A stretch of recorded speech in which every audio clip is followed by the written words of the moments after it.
Hello ladies and gentlemen, and welcome to the first episode of Christ for Life in the year of 2018. Now, from the ministry that I come from, that is entitled Forward in Faith, 2018 has been entitled a year of thanking God. This is so awesome. Although in the first place, I didn't think so. Why? So in 2017, I was praying so hard for certain things to happen in my life. The certain things that I was hoping to obtain. I was hoping that these things were going to materialize by the 31st of December 2017.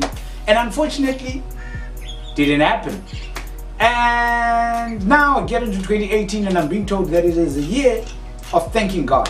And I'm asking myself, how in the world do I thank God when I was hoping to get this stuff, but it didn't happen? And an epiphany hit me so strong. Boom!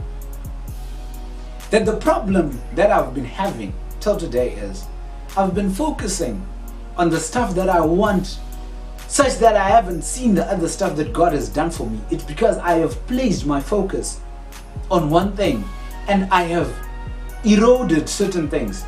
So to help me with this topic today, I thought of taking two pictures, and I just wanted to show you a little bit of an illustration of what focus does. So this is our first picture that we took, and when you look at this picture, it gives us all the details that are within the setup of the whole picture. You can see at the back there, we've got the dead grass, we've got that branch, we've got the shrubs there, we've got the flowers. It's just too much information, too much detail that is there. But let's look at the second picture. Now the second picture has been brought down. Yes, we still get information about the background. We can still see what's happening in the background there, that there's some grass. We can still see that stuff. But the emphasis of the picture, when you look at it, you are drawn to the flower so much that you end up looking at the flower and forgetting about the other stuff that is at the back there. And that's what we do in our life. And this is not a bad thing. It's actually a good thing. But we just need to change what we focus on. A lot of people, we focus on the negative stuff such that we forget to look at the good things that God has done for us. So in our ministry this year, we are saying, okay, yes, you want God to give you a car, you want God to give you a wife, you want God to give you a house, you want God to give you a job. But before we can go all there, let's start looking at what is present in your life. What is present at the present moment? And this takes me to the book of Mark chapter 6. I'm just going to paraphrase. I'm not going to pinpoint actual verses. Go and read the whole chapter. It is quite an exciting chapter. It is nice. It has got deep revelations. Please go and read this chapter. Mark 6. Read it. It is so exciting. So basically what happens in this chapter is we find Jesus sending the disciples. The disciples are being told to go and pray for people, and the disciples go, they pray for people, people get healed, they come back, the disciples give Jesus a good report that we've gone, we've done what you asked us to do, and this is the results. And a lot of stuff happens there. Then Jesus notices that his disciples need rest. His disciples need to go to a place just to chill. And Jesus says to his disciples, okay gents, let's take a chill. Let's just go chill. Forget about all the stuff. Let's go. The disciples pick their bags. They go. And as they go, a crowd notices that they are going with Jesus. And the crowd had heard a lot of things about Jesus. A lot of people were starting to talk. Jesus. And people wanted to know exactly who is this. So a crowd that amounted to 5,000 plus people followed them. And Jesus, being Jesus, he felt compassion. That's what the Bible says. He felt compassion. And he actually forgot about the vacation that the disciples were taking. And he started to teach this crowd. He started teaching the crowd. He taught the crowd. And the crowd got to a point where it got hungry. The crowd was now hungry.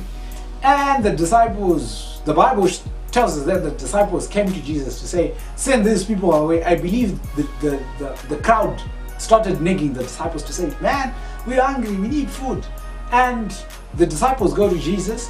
They tell Jesus that these people need to go to their houses. Send them home so that they can go and eat. They're hungry and they're nagging us. And Jesus says to the disciples, no way, you guys feed these oaks, give them food, feed these guys. And the disciples say to Jesus, how are we going to do that? This is 5,000 plus people. How are we going to feed them? And Jesus make a plan. And I believe the disciples started discussing amongst themselves. And they say, okay, let's take these people into a close by city, buy food, and they'll be fed. And Jesus says, no, they're not going anywhere, and no one is leaving this place. Look into the crowd. Go and place your focus into the crowd. Find something, focus on something. The disciples get into the crowd, they start searching, and they place their focus on 5 loaves and 2 fish. And they bring the 5 loaves and 2 fish, and they say to Jesus, this is what we found. They placed the focus on the smallest thing that could feed even 15 people. It was not enough to feed 15 people. But here we're talking about a congregation of 5,000 plus people. And the disciples give it unto Jesus, and Jesus took it. This is the part that I like. Jesus lifted the 5 loaves and the 2 fish up to heaven and gave thanks. He gave thanks with 5 loaves and 2 fish. And when he brought it down, he started giving. And all those 5,000 plus people were fed from 5 loaves and 2 fish, and 12 baskets were left behind. So basically, what do we get from this lesson? What you focus on, give it to God, and God will magnify it. Don't worry about the 5,000 that you're seeing. Don't worry about the crowd that you're seeing. Don't worry about the so many problems that you're seeing in your life. Find that smallest solution that Jesus is going to lead you to. Ask Jesus, inquire from Jesus, give it to him, and give thanks. And God is going to multiply it. And this year of 2018, I'm saying to you, place your focus on Jesus and thank him for what he has done in your past life. Stay blessed.